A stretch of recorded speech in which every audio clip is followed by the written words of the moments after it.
ఆదికాండము మొదటి 2 అధ్యాయముల విశ్లేషణ. మొదటి అధ్యాయము ప్రారంభ సంఘటనలు. సృష్టి. విశ్వం ఆరంభాలను వివరించిన సృష్టి వృత్తాంతం ఆదికాండానికి సహజమైన ఆరంభ అంశంగా ఉంది. ఈ వచనాలన్నీ సైన్స్కి సంబంధం చూపటంతో ఇవి అధిక ఏకాగ్రతను పొందాయి. ఇది ఆశించిన విషయమే. ఈ భాగం మిగతా పంచకాండాలకు పునాది వేస్తుంది కాబట్టి దీనిని వేదాంతపరమైన సందేశంగానూ పరిగణించాలి. ఇశ్రాయేలీయులకు ఈ కార్యాలను రాస్తున్నప్పుడు జీవానికి దేవుడే సృష్టికర్త, స్థాపకుడు అని మోషే చిత్రీకరించాడు. ఇశ్రాయేలీయులను సృష్టించిన దేవుడే ఈ ప్రపంచాన్ని, దానిలో ఉన్నవన్నీ రూపొందించాడని ఈ సంఘటన తెలియచేస్తుంది. సృష్టికి సార్వభౌముడైన దేవునిపై దేవుని పాలనను స్థాపించారు.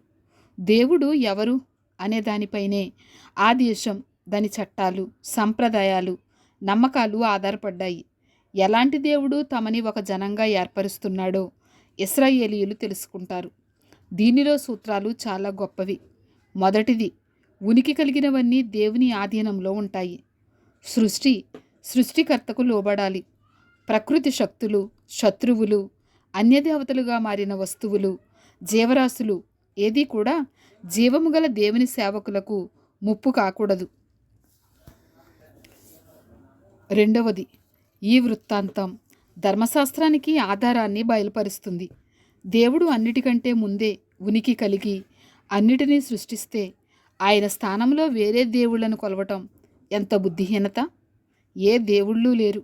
దేవుణ్ణి ప్రతిబింబించటానికి దేవుడు మానవుని తన పోలికలో సృష్టిస్తే దేవుని ప్రతిమను చేసుకోవటం ఎంత అవివేకం! దేవుడే తన పని నుంచి ఒక దినం విశ్రాంతి తీసుకుంటే దేవునితో నడిచే మనిషి దేవుణ్ణి అనుసరించవద్దా? ఆజ్ఞలన్నిటికీ హేతుబద్ధత దీనిలోనే ఉంది. మూడవది, దేవుడు విమోచించే దేవుడని ఇది బయలుపరుస్తుంది. గందరగోళ పరిస్థితి నుంచి విశ్వాన్ని రూపించి చీకటిని వెలుగుగా మార్చి వాటి మధ్య విభాగాలు ఏర్పరిచి శాపాన్ని ఆశీర్వాదంగా మార్చి చెడును, చీకటిని పవిత్రతకు మార్పు చెందేలా చూశాడు. ఈ భాగం నిర్గమకాండంలో దేవుని కార్యాలకు పోలికగా ఉంది. అస్తవ్యస్తంగా ఉన్న ఐగుప్తు బలగాలను వినాశనం చేసి ఇశ్రాయేలీయులను విమోచించాడు. దీనిలో ప్రవక్తలు, అపోస్తులులు దేవుని విమోచించే కార్యాలలో మాదిరిని చూశారు. అంతిమంగా చీకటి నుంచి వెలుగును ప్రకాశింపచేసిన దేవుడు విశ్వాసుల హృదయాలలో వెలుగును ప్రకాశింపచేశాడు. దీని ద్వారా వాళ్ళు నూతన సృష్టిగా మారతారు. సాంప్రదాయబద్ధంగా ఈ వచనాలు అసలు ఆరంభం, శూన్యంలో నుంచి సృష్టిని, మొదటి దినం సృష్టిని వివరిస్తున్నాయని అర్థం చేసుకుంటాం. అయితే దీనిలోని పదజాలం, వ్యాకరణంపై కొంత జాగ్రత్తగా దృష్టి సారించాలి. మొదటి 2 వచనాలు సృష్టి మూలాంశాలను, స్వరూపాన్ని పరిచయం చేస్తాయి. విశ్వం దేవుని సృష్టి కార్యమని, ఆదియందు దేవుడు భూమి ఆకాశములను సృజించెను అని ఎంతో స్పష్టంగా ఈ వాక్యం వ్యక్తం చేసింది. సృజించెను అనే పదం శూన్యం నుంచి సృష్టించెను అనే భావాన్నిస్తుంది. కానీ దీనికే పరిమితం చేయలేం. సృష్టించినది కొత్తది, పరిపూర్ణమైనది అనే భావాన్ని ఉద్ఘాటిస్తుంది. కేవలం దేవుడే ముఖ్యాంశంగా బైబిల్ అంతటిలో ఈ పదం వాడటం చూస్తాం. కానీ 2వ అధ్యాయము మొదటి వచనం కొంత గందరగోళాన్ని వర్ణించింది.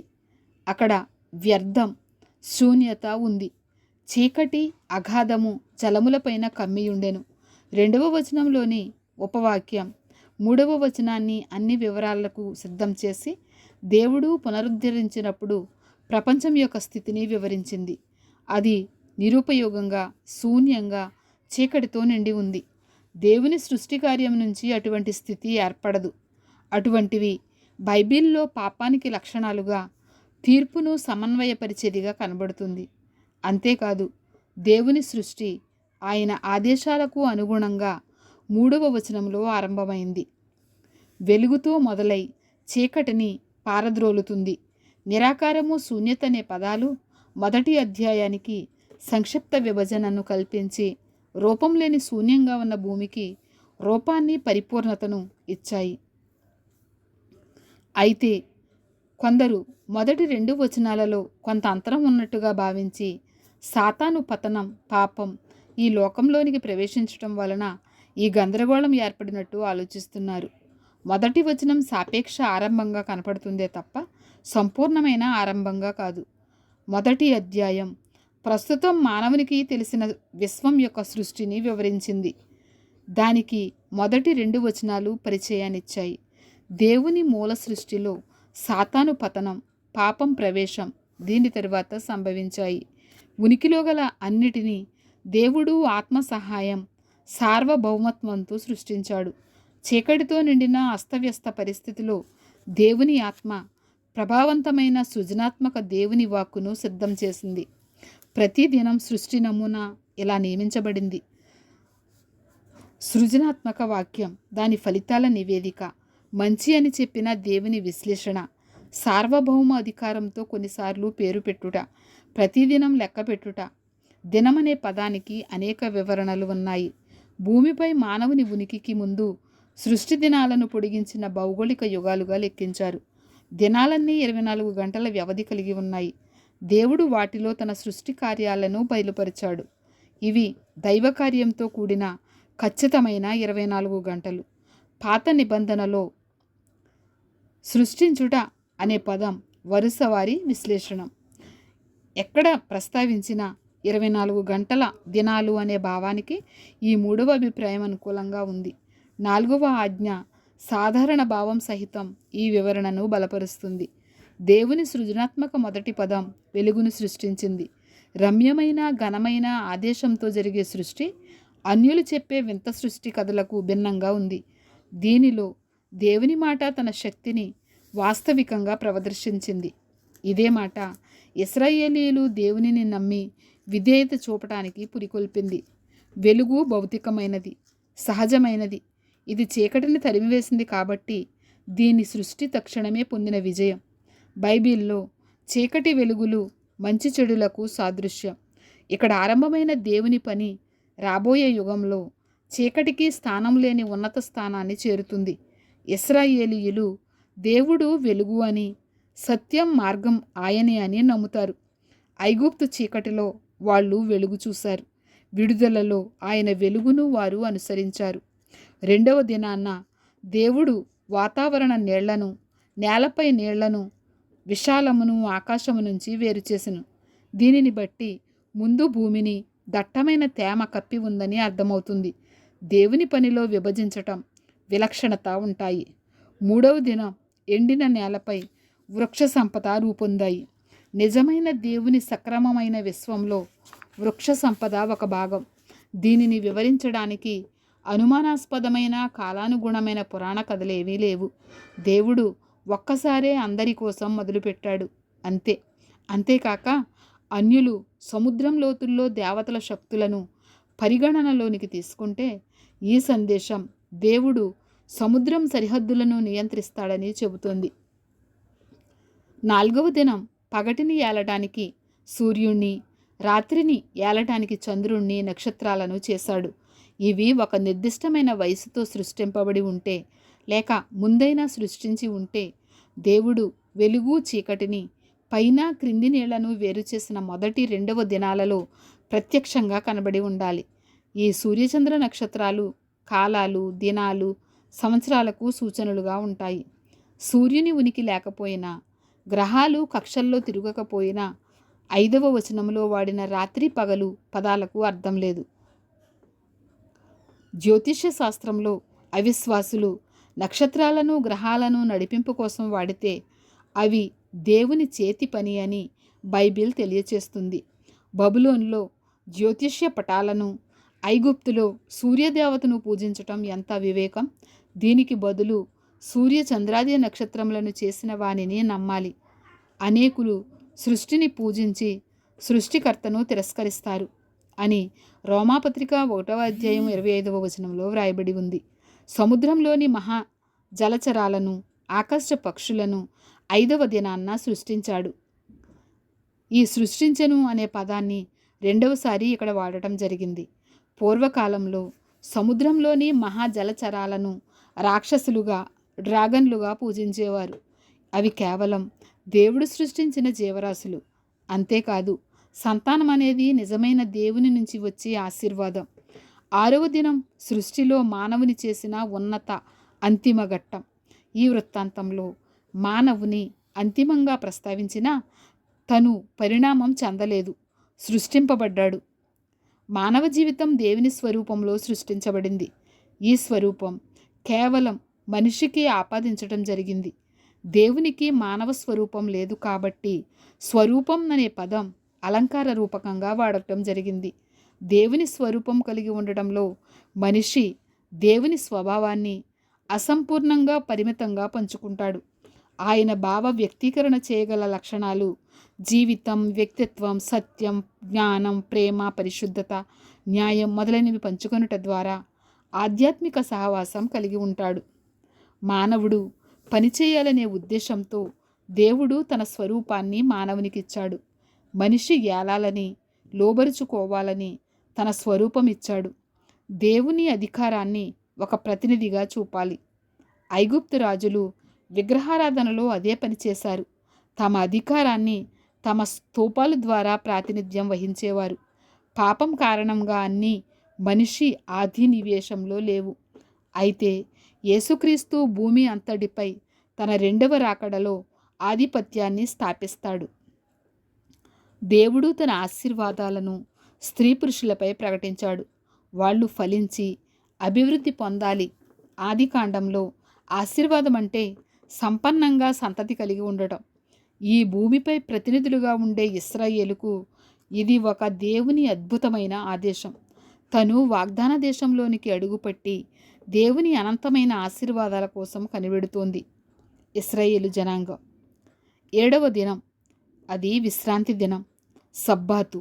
హెబ్రీ భాషలో వాటి స్వరూపం వాటి ఉపవాక్యాల క్రమంలో అమర్చబడి 7వ అనే విశేషణానికి సమాన ప్రాధాన్యత ఇచ్చింది. 7 అనే సంఖ్య తరచుగా నిబంధనను తెలియచేస్తుంది. సబ్బాతు సీనాయి కొండ వద్ద నిబంధనకు సూచనగా మారింది అనడంలో ఆశ్చర్యం లేదు.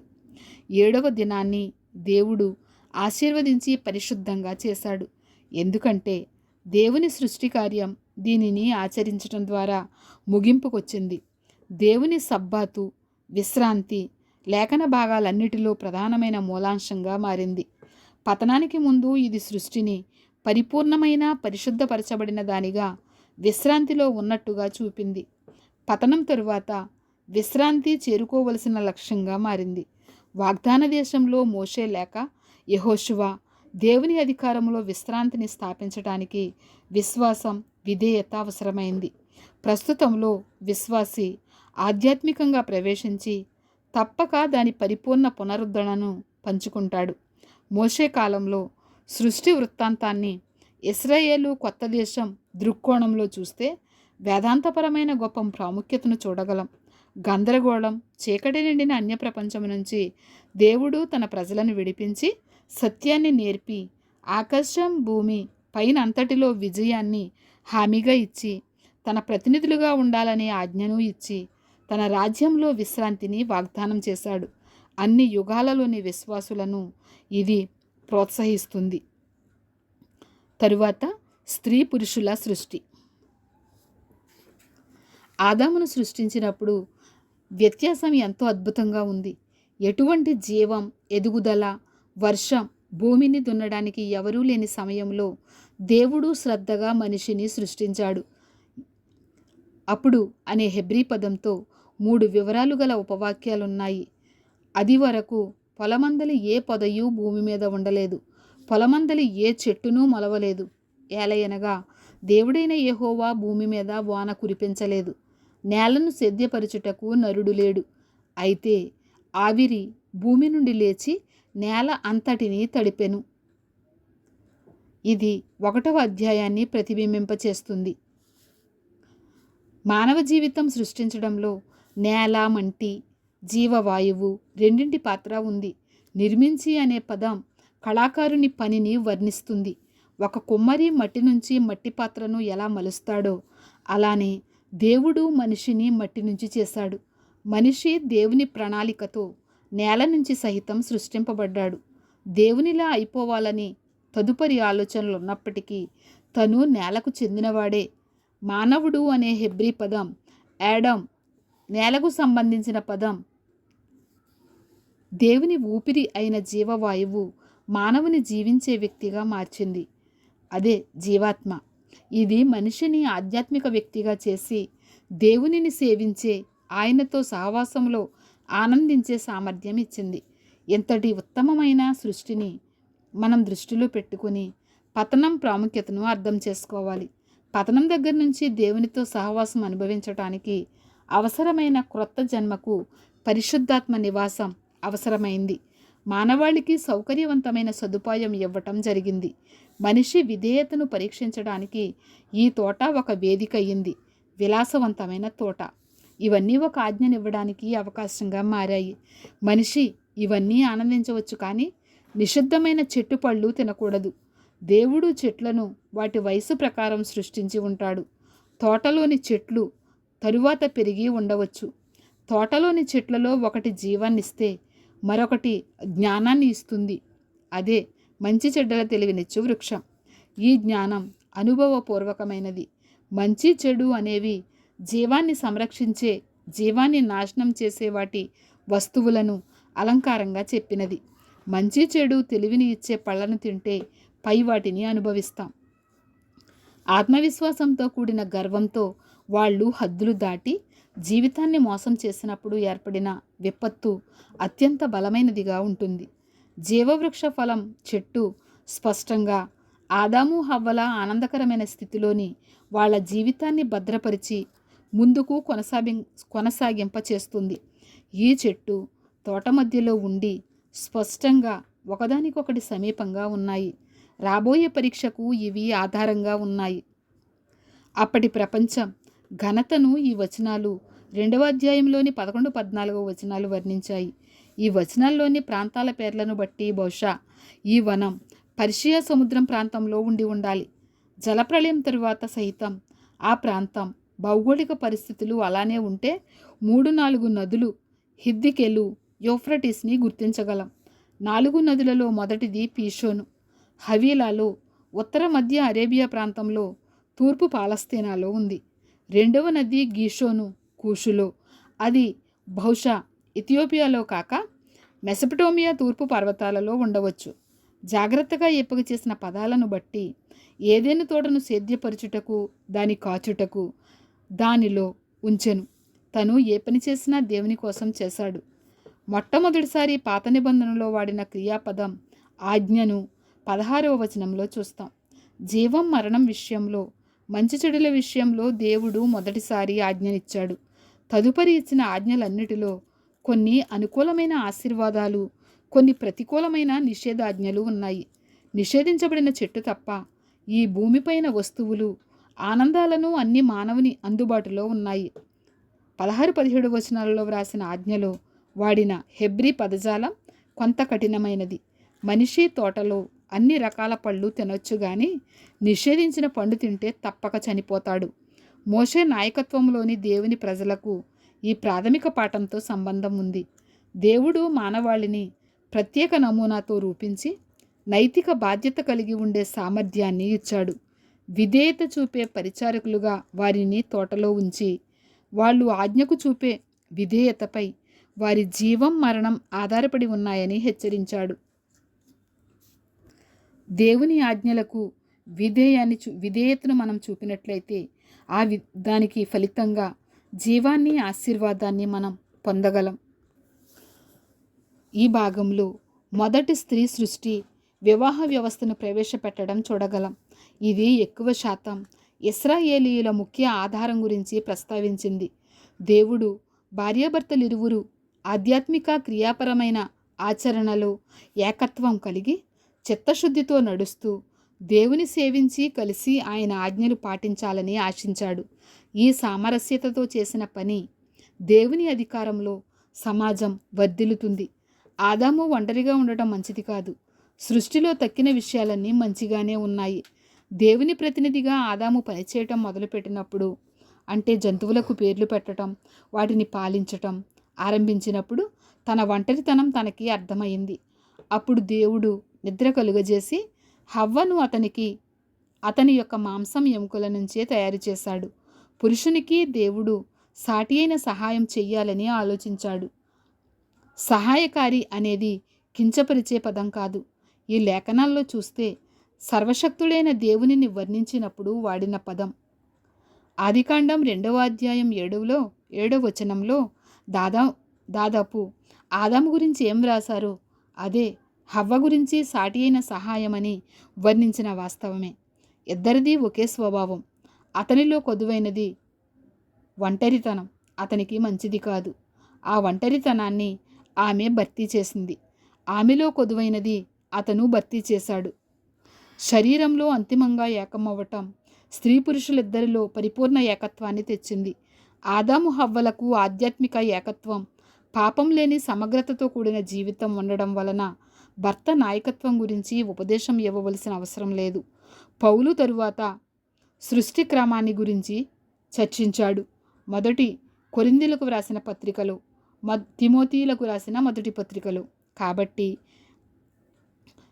ఆదికాండంలో మనం తరచుగా చూసే ఈ విషయాన్ని 24వ వచనంలో దేవుడు ఆదాముతో ప్రత్యక్షంగా మాట్లాడి ఉంటే విడిచిపెట్టు అనే పదం విడిచిపెట్టాలి అని వాడాలి. దేవుడు వాటిని మోషేతో పలికించి ఉంటే వాటిని వర్తమాన కాలంలో అనువదించాలి. కాబట్టి పురుషుడు తన తల్లిని తండ్రిని విడిచి వివాహంలో ఒక స్త్రీ ఒక పురుషుడు ఏక శరీరం అవడమే దీని పరమార్థం. ఇద్దరూ ఒకరితో ఒకరు మోసపోతామనే ఎటువంటి భయం లేకుండా స్వేచ్ఛగా మెలుగుతారు అనే భావం 25వ వచనంలో తెలియచేస్తుంది. అటువంటి సహవాసం పాపం పతనంతో శిథిలమైపోయింది. మళ్ళీ దంపతులిద్దరూ ఒకరితో ఒకరు సులువుగా మెలగగలిగినప్పుడే అది కొంత మెరుగుపడుతుంది. దిగంబరత్వం అనేది ఉన్నది ఉన్నట్టుగా కాకపోయినా పాపరహితం అనే భావం స్ఫురిస్తుంది.